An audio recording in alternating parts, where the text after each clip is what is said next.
Yo, what's up, y'all? It's your boy Ben Mahari here, representing Mahari Nation Sports Podcast.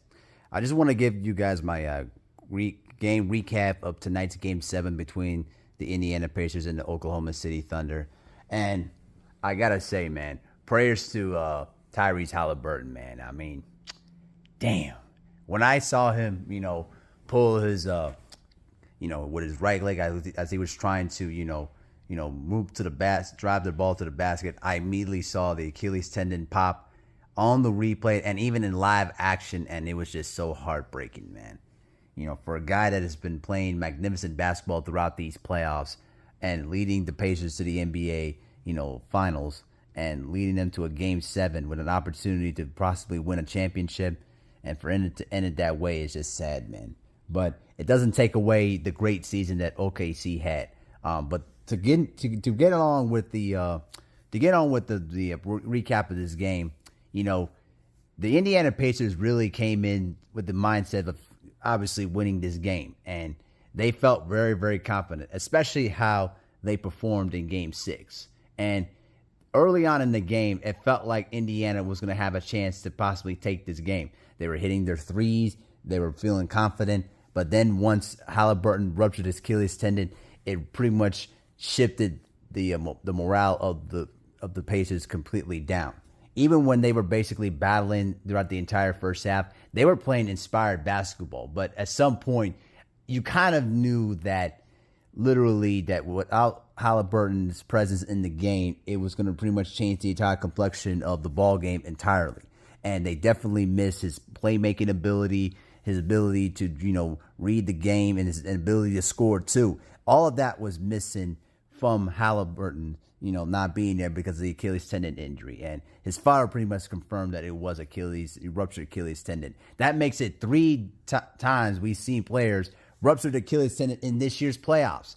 Remember, Damian Lillard ruptured his Achilles tendon against the same Indiana Pacers team. Jason Tatum ruptured his Achilles tendon against the Knicks in the second round of the playoffs.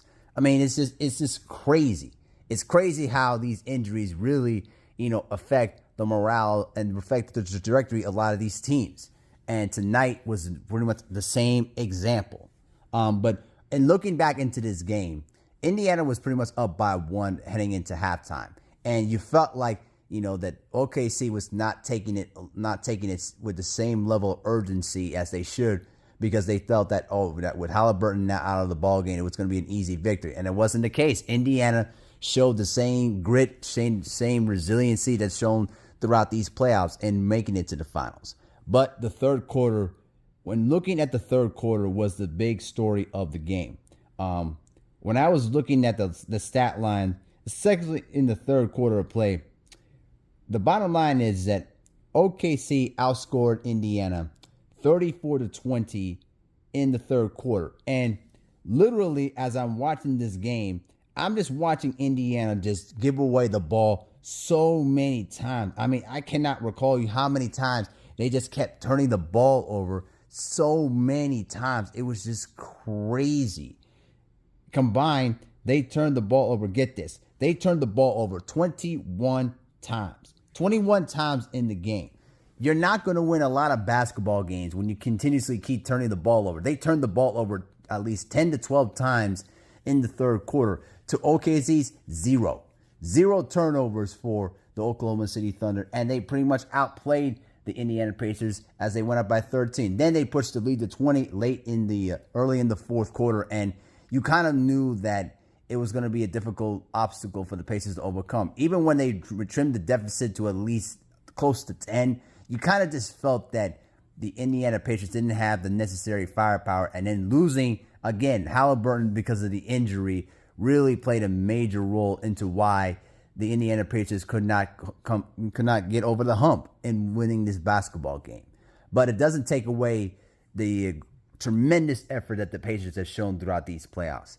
But now the question is going to be how the Pacers are going to look next year without Tyrese Halliburton. And there's going to be some marquee free agents going to be missing from this team too. Miles Turner is going to be a free agent. I think TJ McConnell is going to be a free agent. Neesmith's going to be on the roster next year, but he's going to be a free agent after next season. So certainly there's going to be a lot of questions about this Pacers team, how they're going to look next year, and more importantly, when Tyrese Halliburton comes back after next year, after next season, because he's going to be all out of 2025, 2026. How's he going to look after the Achilles tendon injury? And it's really gonna come down to here is that how the Indiana Pacers is going to try to navigate and make critical roster decisions as they try to rebuild this team to possibly contend again in the future. So certainly a lot of questions for them. But credit to the Oklahoma City Thunder. They were just a flat-out better team from the start of the season, and especially when they lost Chet Holmgren for 39 games because of his hip injury. And he played magnificent tonight. He had about 5 blocks, which is the most blocks in a Game 7 in NBA Finals history with 18 points. Shai Gilgeous-Alexander played like an MVP. He shared the ball a lot. He didn't turn the ball over. He took good quality shots, and he was very aggressive from the beginning of the game. And in doing so, it pretty much put the team at ease. And everybody stepped up when the moment came. Dort hit some threes. Chet Holmgren made some critical threes and made some key baskets late in the game. Everybody from the OKC Thunder, and even Caruso too, hit some threes, early in the game and late. He made some good defensive stops there too as well that really changed the outcome in OKC's favor. Everything that OKC did really illustrated how balanced this team is, and more importantly, that they're under the salary cap. And more importantly, this is going to be a team that's going to contend for the title again next year, barring what happens to what's going to happen in the Western Conference and if they avoid injury. So congratulations to the Oklahoma City Thunder. Obviously, Shai Gilgeous-Alexander was the obvious choice for Finals MVP. He also became the 4th player in NBA history to win the Most Valuable Player Award, the scoring title, an NBA championship. And he also was Finals MVP as well. So he also joins Shaquille O'Neal, Michael Jordan, and Kareem Abdul-Jabbar as being basically the only 3 players, plus Shai, to win the Finals MVP, also winning the scoring title and the MVP and the championship in the same season. So, with that being said, the debate's going to begin. How do you rate Shai place in history, and where do you rate him as one of the best players in the league today? And also in terms of this OKC Thunder team. This is a team that, was battle tested. They basically built this team from the ground up when they won only 20 games in the season a few years ago. Now they're title contenders, and now they won the NBA championship for the first time in their franchise's history. So where do you rate this OKC team among the greatest teams in NBA history? And that's where the debate is going to begin. So get ready for all the talking to begin.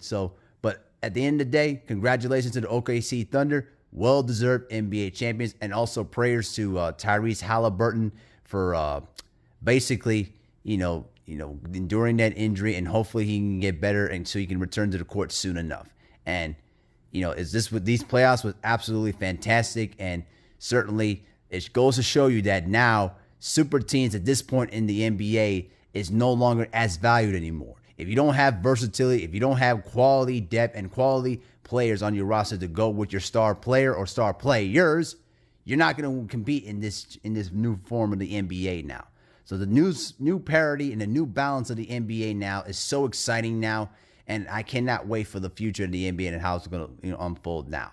So congrats to the OKC Thunder, well-deserved 2024-25 NBA champions. Let me know what you think in the comment section below, and with that, I'm out. Peace.